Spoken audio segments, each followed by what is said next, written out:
편지라는 거 있지요. 편지는 반가운 사람을 받은 편지는 참 반갑습니다. 군대 간 아들이 보낸 편지, 외국에 있는 사랑하는 사람이 보낸 편지, 그리운 사람이 보낸 편지, 반가운 편지입니다. 그 편지 내용은 보통은 잘 있다 하는 안부의 편지, 감사의 편지, 또 부탁한 내용, 아니면 사과하는 내용도 위로도 있고 격려도 있고 축하도 있고 약속도 있고 고백도 있고 여러 가지 편지 내용도 있습니다. 또 편지는 보낸 사람이 있고 받는 사람이 있죠. 주소를 적습니다. 자, 이런 편지가 요즘은 좀 이제 적어졌습니다. 자, 휴대폰 가지고 소식을 전하는 시대입니다. 빠르게 소식들이 오가는 시대입니다. 자, 과거 이런 편지들 있었는데 오늘 여기에 보니까 우리가 바로 편지라고 말합니다. 우리가 편지다. 자, 2절에 너희는 우리 편지라. 또 3절에 너희는 우리로 말미암아 나타난 그리스도의 편지니. 무슨 편지라고요? 그리스도의 편지다. 자, 오늘 제목이 그래서 우리는 그리스도의 편지라. 편지는 내용이 있지요. 전달하라고 내용이 있습니다.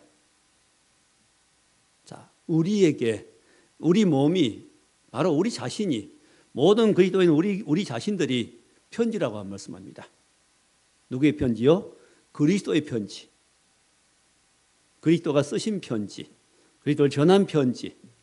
우리 안에 있는 그리스도가 나타나야만 편지 역할을 할 수 있습니다. 그래서 우리는 오늘 제목에 오늘 말씀 따라서 우리는 그리스도의 편지라는 제목으로 함께 말씀 나누려고 합니다.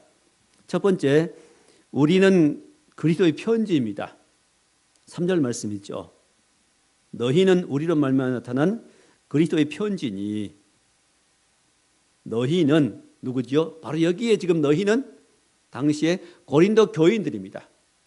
고린도 교회 성도들이 자, 우리로 말미암아 나타난 누구지? 우리가 누구지요? 사도 바울 일행이 이들에게 복음을 전했습니다. 고린도 교회에 복음을 전하고 그들이 바울이 전한 복음을 마음에 받았습니다. 그리고 마음속에 복음의 씨앗이 뿌려지고 하나님 말씀이 뿌려져서 그 믿음이 자라납니다. 그래서 그들이 무슨 역할을 하지요? 그리스도인이 돼서 그리스도 편지 역할을 하는 겁니다. 그리스도를 전하고 나타내는 역할을 하는 것입니다. 편지가 그 안에 내용이 무엇인가 전달하려고 하는 내용이 있는 것처럼 바로 그리스도께서 쓰신 편지입니다. 어디에? 내 안에 썼습니다. 나를 편지 삼고 나를 보내십니다. 여기도 너희는 우리로 말미암아 나타난 그리스도의 편지니. 바울 사도와 일행으로 말미암아 그들이 고린도 교인들이 편지가 되었습니다. 그 안에 써준 편지, 종이와 먹으로 쓴 것이 아니고 그 안에 영으로 쓴 편지라는 것입니다. 자, 너희는 우리의 편지라. 우리 마음에 있고. 자, 2절에 너희는 우리 편지라 우리 마음에 썼고. 우리 마음에 썼다. 편지를 어디 썼다고요? 마음에 썼다. 편지가 마음에 써져 있습니다. 육신의 눈으로는 볼 수가 없습니다. 그러나 마음에 써진 편지입니다. 이 복음의 비밀이죠. 자, 마음에 썼고 무사람이 읽고 아는 바라. 이 편지를 고린도 교회 성도들이 편지인데 이 고린도 교회 성도들을 보면서 뭘 읽고 안다는 거예요. 무사람이 읽고 안다. 알고 읽는 바라. 여러 사람들이 이 편지를 알고 읽는다고 말씀합니다. 보통 편지는 수신자만 알지요. 받아본 사람만 그 내용을 압니다.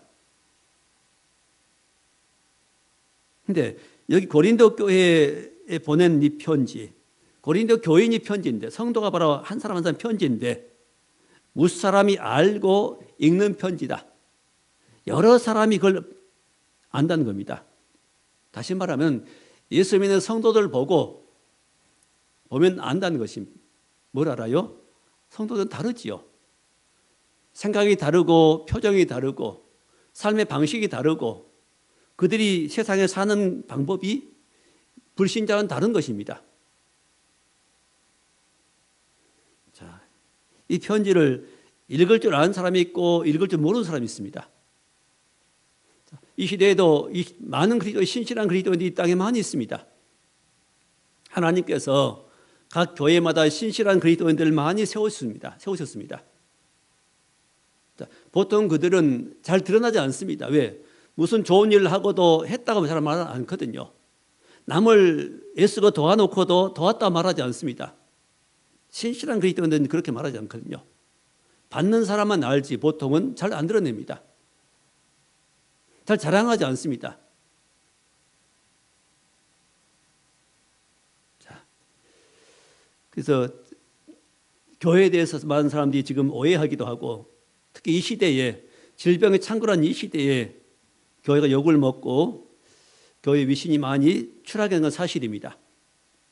그럴지라도 하나님께서는 더 신실한 그리스도인들을 더 세우시고 이럴 때 더 숨어서 기도하게 하시고 더 하나님 앞에 아름답게 사는 그리스도인들을 하나님 많이 세우셨습니다.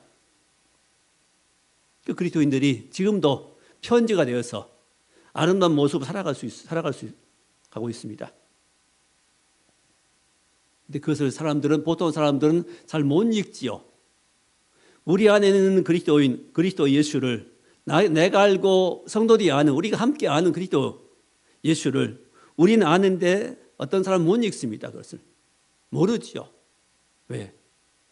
그것은 편지에 써진 것이 아니니까요. 종이에 써진 것이 아니니까요.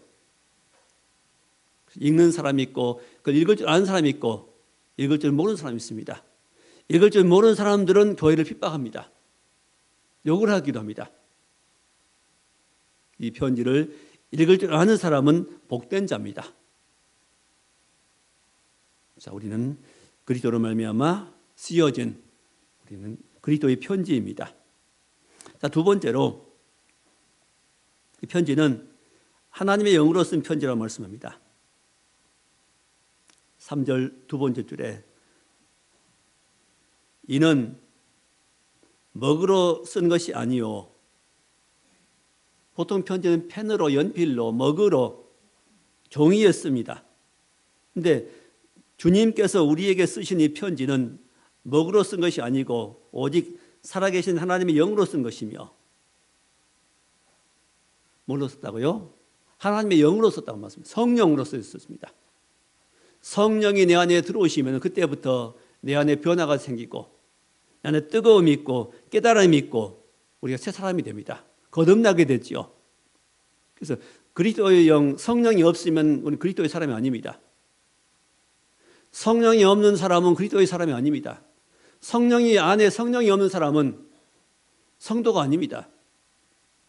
교회를 출석한 사람일지 몰라도 속에 내 안에 성령이 안 계시면은 그 사람은 성도가 아닙니다.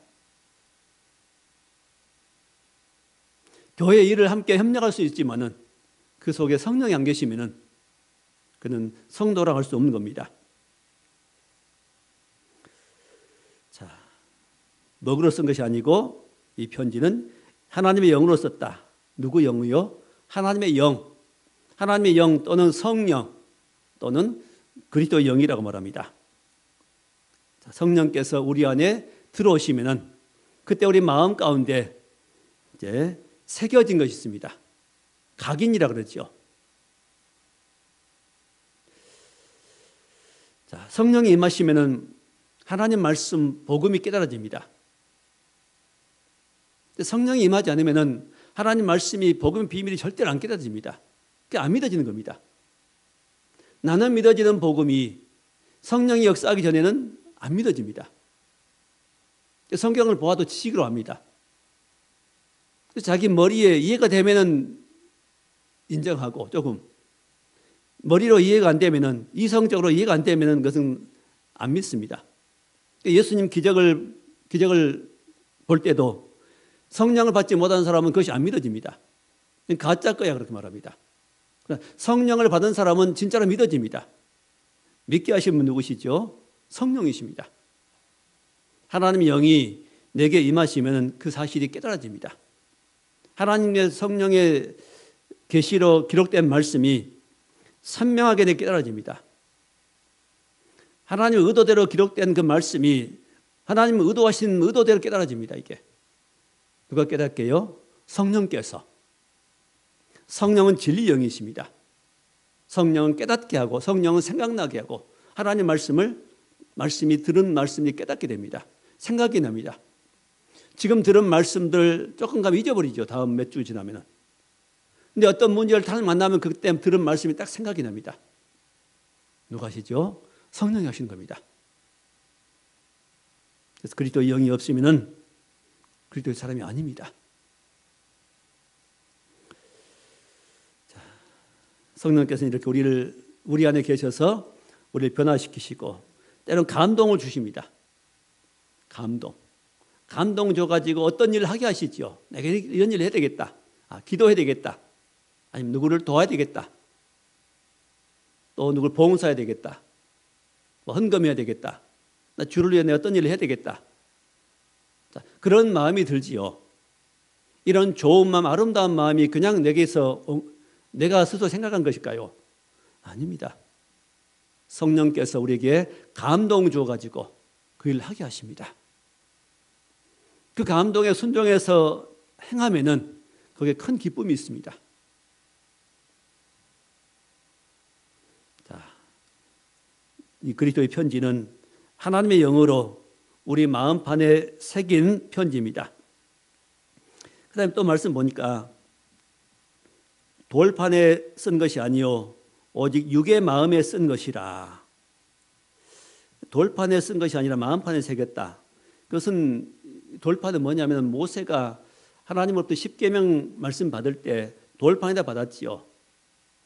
2개의 돌판을 깎아오라고 말씀할 때 순종할 때 하나님께서 그 모세가 깎아 올라간 그 돌판에다가 십계명의 말씀들을 기록해 주었습니다. 이렇게 하나님의 이 육에 쓴 지금 하나님의 쓴 이 편지, 하나님께서 우리 마음판에 새긴 편지는 돌판에 새긴 것이 아니다. 돌판에만 새겨도요, 돌이 좋은 경우에는 몇 천 년 갑니다. 수천 년 가도 그대로 내용이 있습니다. 그래서 올해 요지학에서 돌판에다가 문자를 기록한 예가 많이 있죠. 이런 돌판이 아니라 어디에요? 우리 마음판에 새겼단 말씀입니다. 그전 성경에는 우리의 신비에 새겼다. 마음의 비. 우리 마음판에 하나님께서 직접 성령을 통해서 내 안에 이 말씀을 새겨주었습니다. 이 법을 새겨주었습니다. 이 편지를 씌워주었습니다. 누가 썼어요? 하나님께서. 누굴 통해? 성령을 통해서. 어디에? 우리 마음판에. 내 마음을 종이 삼아서, 내 마음을 편지 삼아서 내 마음판에다가 영으로 쓰였습니다. 자, 모세의 율법은 돌판에 기록했고 그것은 몸 밖에 있고 그건 깨져버리면 없어져 버립니다. 돌판에 새겨놓은 것들은 세월이 가면 없어집니다. 그러나 우리 마음판에 새겨두신 이 복음의 신비는 놀랍게도 우리 속에서 사라지지 않습니다. 이 마음판에 새겨두신 이 복음의 신비, 하나님의 사랑은 영원히 계속되는 겁니다. 영원 무궁토로 남아 있습니다. 어디에? 내 심령에. 영원한 건 이것밖에 없습니다, 여러분. 세상의 모든 우리 몸 밖에 있는 것들은 다 썩고 죽고 없어집니다. 영원히 있을 것은 내 안에, 내 마음판에 새겨진 이 신비에 새긴 이 보물, 보석 그리스도 예수, 이것만이 영원합니다. 우리 몸에서 가장 소중한 부분이 바로 가슴 부분입니다. 내 심장. 심장이 멎어버리면 바로 사람은 죽어버리고 썩어버립니다. 우리 마음판에 새긴 이 신비에 새겨놓은 이 놀라운 복음의 역사, 이것은 지금 이 땅에서 시작되었고 우리가 이 땅을 떠나고 천국 가도 영원히 계속될 것입니다. 없어지지 않는 겁니다. 이것만 영원합니다. 그래서 무릇 지키는 바다 무엇을 지키라고요? 무릇 지키는 바다 너의 마음을 지키라. 마음이 바로 이 부분입니다. 생명의 근원이 마음에서 나느니라. 여기에 심겨진 이 복음이, 이 놀라운 이 편지가 바로 생명의 씨앗이 되어서 우리를 거듭나게 하고 새 생명 얻게 하고 이 복음이 나로 하여금 살게 하고 죄를 이기게 하고 악을 이기게 하고 지혜롭게 살아갈 수 있는 능력을 주고 이 땅에 승리하는 삶을 살게 하다가 영원한 나라에 들어갈 수 있도록 도와주는 겁니다. 이 편지가 바로 우리 신비에 쓰여져 있습니다. 점점 그 편지는 더 밝히 빛납니다. 더 선명하게 드러납니다. 믿음이 더해 갈수록 점점 선명해지지요. 진리가 선명해지지요. 하나님 말씀이 더 점점 선명해지지요. 전에 믿지 못한 말씀들이 더 믿어지지요. 전에 깨닫지 못한 말씀들이 점점 깨달아지지요. 자, 복음의 신비가 우리 안에 새겨지고 바로 이 신비는 우리 안에 하나님의 사랑입니다. 예수 그리스도의 십자가고 예수의 피고 예수님의 보혈입니다. 더 뚜렷해지고 더 확실해집니다. 더 분명해집니다. 그리고 이것은 잊혀질 수 없습니다. 결코 우리 안에서 잊혀질 수 없습니다. 결코 지워지지 않습니다. 지울 수 없는 편지. 어디에 있어요? 우리 마음판에 새겨두신 편지입니다. 또 이것을 가리켜서 새 언약이라고 말씀했습니다. 예레미야 31장 33절의 말씀 보면은 내가 이스라엘 집에 세울 언약은 이것이니 내가 나의 법을 그들 속에 두며 그 마음에 기록하여. 하나님의 법을 어디에? 그들 속에 두며 그들 마음에 기록하겠다고 말씀하십니다. 이런 법을 우리에게 기록하기 전에, 편지 쓰기 전에 이미 예레미야 선지자를 통해 하나님께서 말씀하십니다. 내가 새 언약을 세울 것인데 내 법을 너희 속에 두겠다. 마음 속에 두고 그 마음에 기록해서 나는 그들의 하나님이 되고 그들은 내 백성이 되게 할 것이다. 자, 세상에도 이런, 예를 들면은 이 여인이 이제 아이를 낳으면은, 엄마가 아이를 낳으면은 그 아들과 엄마 관계가 됩니다. 그리고 그 엄마에게는 모성이라는 게 있습니다. 그 모성은 나이가 오래돼도 그 아들에 대한 그 사랑 마음은 변치 않는 겁니다. 전에 했던 약속들은 뭐 사람들과 했던 약속들, 일들은 다 기억이 없어질지라도, 지워질지라도 엄마가 자식을 생각하는 마음, 물론 치매가 버리면 좀 사정이 다르죠. 그러기 전에는 아들 향한 사랑, 아들 향한 마음들, 그런 건 변할 수 없지요. 어디에 있으니 그 마음이? 여기에 있습니다. 심장에 있어요. 마음에 그것이 있기 때문에 그것은 변치 않는 겁니다. 만약 기억에 있다면은 그게, 그 사실이 기억에 있다면은 기억은 사라져버립니다. 사라져 희미해질 수 있습니다. 자, 이런 모성이 변치 않는 것처럼 우리 안에 새겨주신 이 복음의 비밀, 하나님의 사랑, 하나님의 편지, 영으로 쓴 이 편지는 결코 지워지지 않습니다. 누구도 지울 수가 없습니다. 나도 지울 수 없고 누구도 지울 수 없습니다.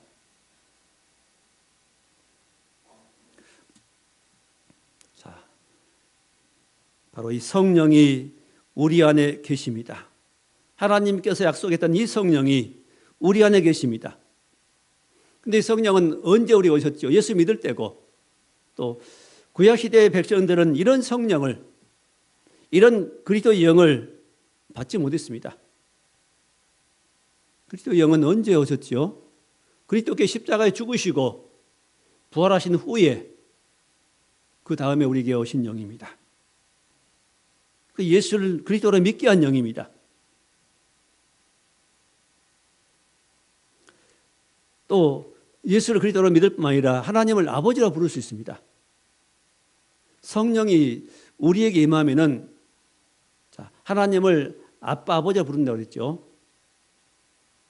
하나님을 아버지라 부를 수 있는 것 아무나 못 부릅니다. 예수 안 믿는 사람들에게 하나님 아버지 불러보세요 하면 안 합니다. 근데 성령이 우리에게 임하시면은 자연스럽게 하나님을 아버지하고 부릅니다. 힘들어도 힘들 때 아버지, 기쁠 때도 아버지하고 부르게. 아버지 하든지 주님 하든지. 네, 우리는 자녀가 되기 때문입니다. 자, 우리 육의 신비에 하나님이 이렇게 쓰여주었기 때문에 알게 해줍니다. 아이들도 조금만 이제 엉아리 시작하면 엄마 부릅니다. 아빠 부릅니다. 다른 어떤 말보다도 아빠, 엄마를, 엄마, 아빠를 먼저 부르죠. 그것도 본성이 같습니다.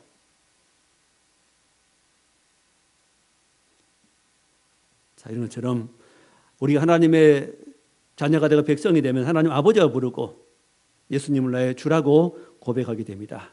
그리고 하나님에게서 났기 때문에 모든 성도가 하나입니다. 한 마음입니다.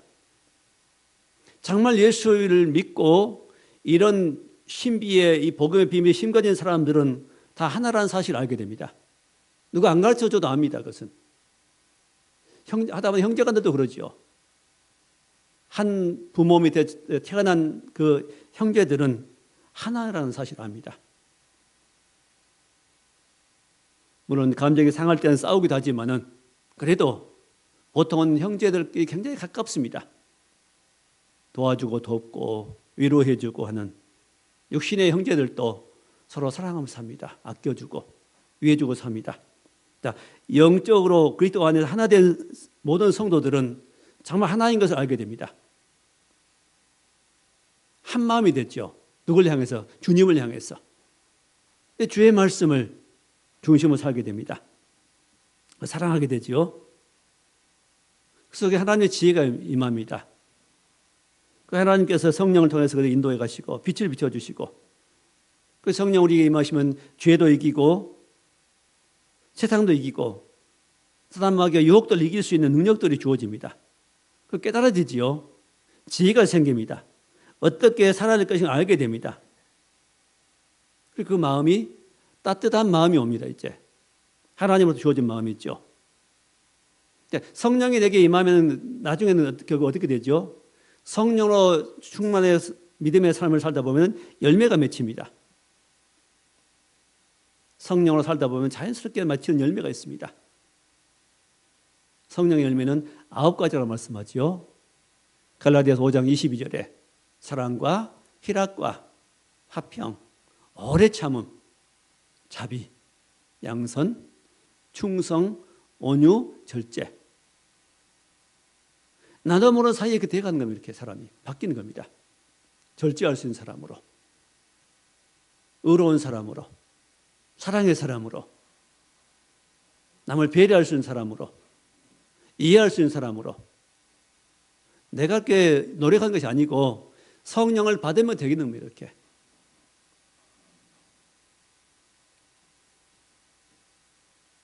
자, 이 새겨진 마음판에 새겨진 이 진리는 점점점 나이가 더할수록 더 뚜렷해집니다. 더 선명해집니다. 더 잘 깨달아집니다. 복음의 비밀이 가면 갈수록 더 알아지지요. 아마 처음 교회 나오신 분들은 저게 무슨 말씀입니까? 좀 의아했을 것입니다. 좀 말씀이 어렵다 생각할 겁니다. 믿음의 연조가 더할수록 말씀이 알아지죠. 이제는 어렵지 않지 않습니까? 깨달아지지 않습니까? 내가 순종 못해서 그렇지 그 말씀 진리야 하는 것이 깨달아지죠. 왜 그래요? 영의 말씀이 때문에 그렇습니다. 역신으로 살던 사람이 처음 교회 오면은 영의 말씀이니까 많이 부딪힙니다. 이해가 안 됩니다. 그러나 거듭나서 말씀 듣다 보면 그 말씀이 내게 주신 말씀으로 생명의 말씀으로 임하게 됩니다. 자라나게 됩니다. 그래서 편지를 받은 우리 안에 쓰여진 편지가 내가 편지가 되어서 이제는 그 아름다운 모습들을 세상에 드러내게 되는 겁니다. 마지막 세 번째입니다.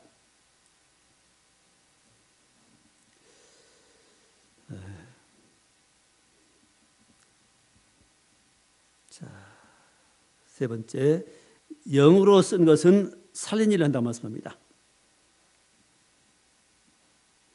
6절이죠.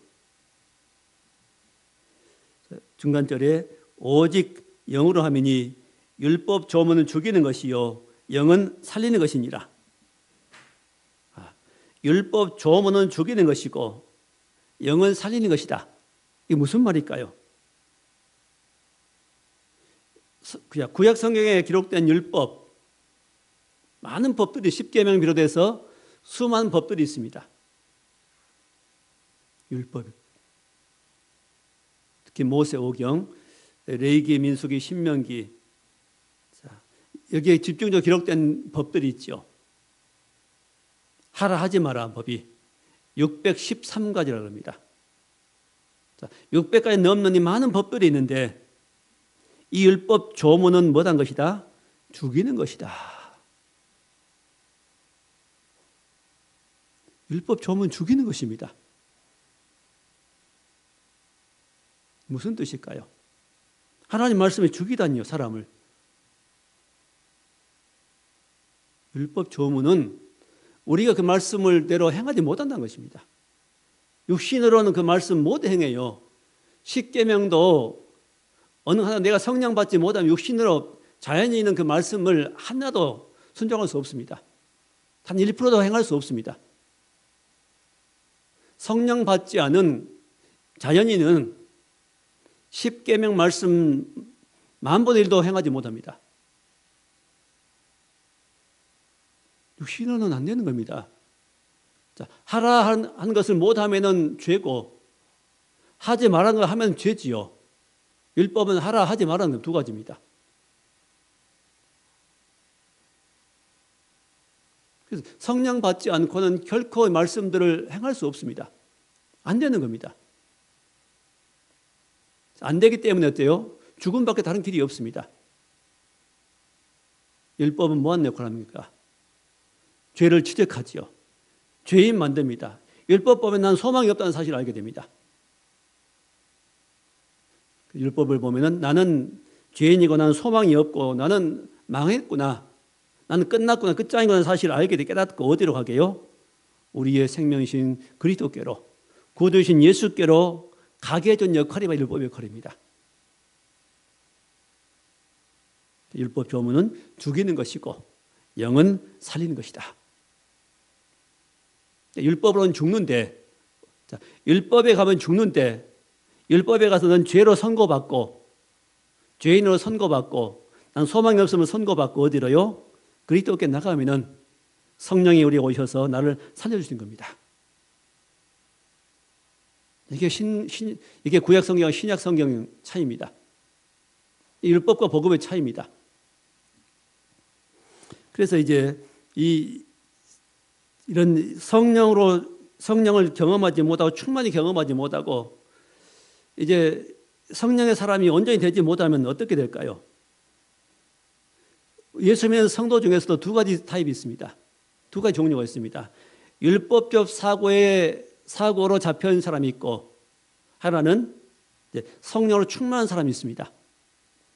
자, 율법적 사고에 잡혀있는 사람은 날카롭습니다. 조금. 하나님 말씀까지 지적합니다. 판단합니다. 옳고 그름만 말합니다. 근데 성령을 많이 경험하고 충만한 경험 있는 사람들은 날카롭게 지적하지 않습니다. 누가 잘못해도 이해하려고 하고 포용하고 도와주고 품어주고 그런 역할을 하게 됩니다. 저도 이 말씀을 전하면서 생각나는 부분이 있습니다. 30대, 31살 때인가 해남에서 단독 목회, 신학교 다닐 때 3년 정도의 단독 목회 있었습니다. 사택이 한 6, 70년 된 사택이 너무 오래돼서 새로 사택을 짓는데 성도들끼리 같이 그냥 여러 사람 같이 해서 열심히 지었습니다. 근데 그때 있었던 일인데 우리 회계를 맡은 집사님이 남집사님이 열심히 도왔어요. 처음부터 끝까지 열심히 봉사하고 온몸 바쳐 시간 들여서 열심히 하고 또 거기서 일꾼들 섭외를 거기서 주로 하고 어느 날은 일 끝나고 아마 일꾼들을 교회에서 아마 술 대접을 하기 힘들었던 모양이에요. 사택에서, 사택 짓는 곳에서. 자기 집에 가서 술 대접했다는 거예요. 나중에 알았죠. 그리고 그 일꾼 2사람이 되는데 거기서 이제 그러고 이제 집을 가려면 큰 도로까지는 2km쯤 가야 됩니다. 나가서 물론 마을버스 들어오지만 오래 기다려야 되니까. 그래서 한 2km 된 거리를 당시 이제 오토바이가 차가 없어 오토바이 타고 다니는 그런 때인데 그 오토바이 실어달라는 연락이 왔습니다. 저는 그때 그걸 용납을 못했습니다. 어떻게 집사라는 사람이 그 술을 대접해 가지고 목회자에 그걸 실어달라고 하냐?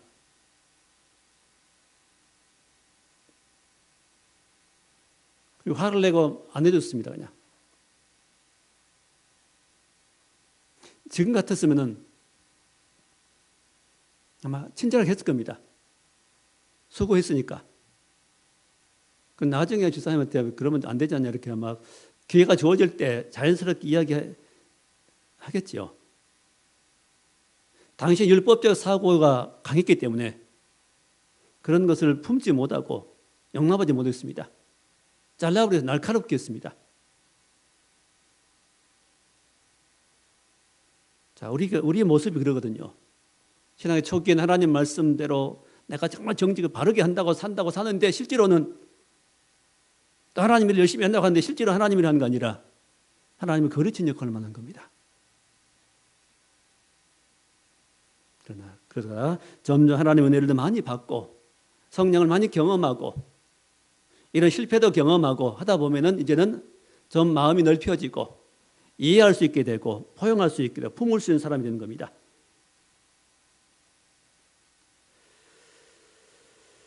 자, 당시에 우리 그런 집사님 마음을 헤아리지 못했지요.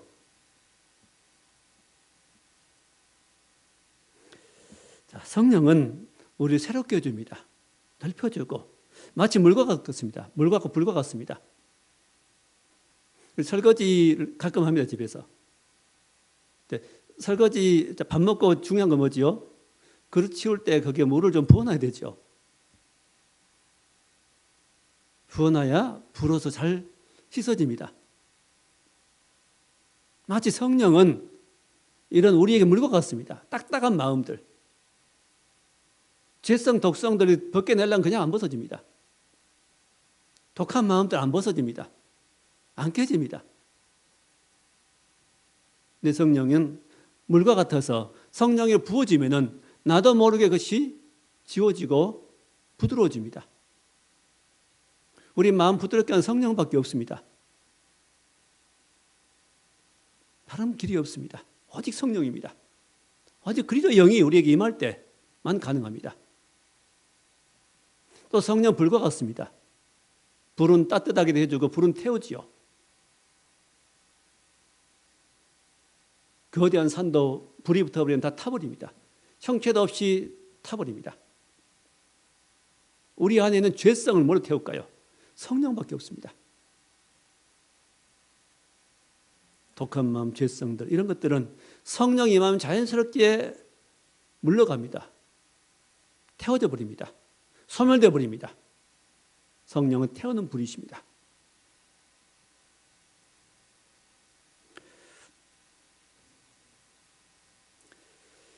자, 오늘 말씀 17절. 주는 영이시니 주의 영이 계신 곳에는 자유가 있느니라. 주는 영이시니 주는 누구라? 영이다. 이제 우리에게 임하는 주님은 영이십니다. 십자가 지고 부활해서 하늘에 승천하셨지만 육체로 계시지만은 실제로 우리에게 있는 주님은 영으로 계십니다. 내 안에 계신 그 영이 우리 주님의 영이십니다. 주님입니다. 주의 영이 주는 영이시니 그 주의 영이 계신 곳에는 뭐가 있다? 자유가 있느니라. 자유가 주어집니다. 이제. 그래서 처음 예수 믿을 때는 많이 얽매인 것이 많지요. 죄가 날 얽매이고 성격이 날 얽매이고 환경이 날 얽매이고 환경이 넘어지고 사람에게 넘어지고 시험받고 쓰러지고 화나고 짜증내고 못 살겠다 말하기도 하지만은 그 영이 주의 영이 내게 계속 임하고 역사하시면은 자유인이 됩니다. 점점점 많은 것이 자유로워집니다. 욕심에 자유로워지고 또 그 외에 많은 죄에 자유로워지고 물론 우리가 이 땅에 사는 동안 완전히 죄에서 100% 자유로울 수는 없습니다. 다 흠이 있고 잘못이 있습니다. 그렇기 때문에 주를 바라보는 것입니다. 자, 율법은 두렵게 하고 정죄합니다. 그러나 주의 영이 계신 곳에는 자유함이 있습니다. 많은 자유가 옵니다.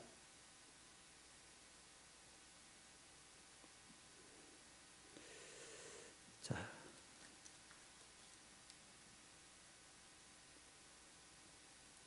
그 외에도 많은 승리가 주어집니다. 또 사장에 고린도서 4장에 보면은 자, 우리 속에 뭐가 있다? 질그릇에 보배를 가졌다고 말씀합니다. 보배. 우리 질그릇은 우리 몸인데 이 질그릇 같은 몸, 깨지기 쉬운 이 몸에 보배가 있다고 말씀합니다. 보배를 가졌다. 가장 보배로우신 복음이 우리 안에 있습니다. 주님이 내 안에 계십니다. 성령님이 내 안에 계십니다. 십자가 지고 부활하신 그리스도 영이 내 안에 계셔서 죄를 씻어주시고 모든 욕망에서 자유를 얻게 하고 욕심에서 자유 얻게 하고 환경과 문제 속에서도 자유를 얻게 하고 주의 은혜와 사랑 가운데 주의 빛 가운데 사는 아름다운 성도로 살아갈 수 있도록 능력을 주시는 겁니다. 이미 우리는 우리 안에 이 영을 받고 있습니다. 이 영이 충만히 임하도록 합시다. 기도해야죠. 충만히 임하도록 기도합시다. 이 영이 충만히 임하도록 주님을 늘 부릅시다. 그럴 때 우리는 늘 승리하게 됩니다. 또 아름다운 그리스도의 편지로서 그리스도인으로서 빛과 소금 역할을 감당하는 그리스도인이 되어가는 것입니다. 그런 아름다운 그리스도인으로 세상의 아름다운 편지로 그리스도의 편지로 세상 가운데 나타날 수 있기를 주의 이름으로 축원합니다. 기도하겠습니다. 하나님 감사합니다. 우리는 아무것도 할 수 없는 연약한 백성들이지만은 주의 영이 내게 오심으로 우리 안에 변화가 시작되고 새로워지고 천국의 비밀을 깨달아가고 더 선명하게 깨달아갈 수 있도록 도우신 걸 감사합니다. 이런 아름다운 주의 마음을 우리 주시니 감사합니다. 성령으로 충만하여서 이 귀한 삶을 살아갈 수 있게 하시고 이 복된 아름다운 삶을 끝까지 살아갈 수 있도록 복을 내려 주옵소서. 예수님 이름으로 기도하옵나이다. 아멘.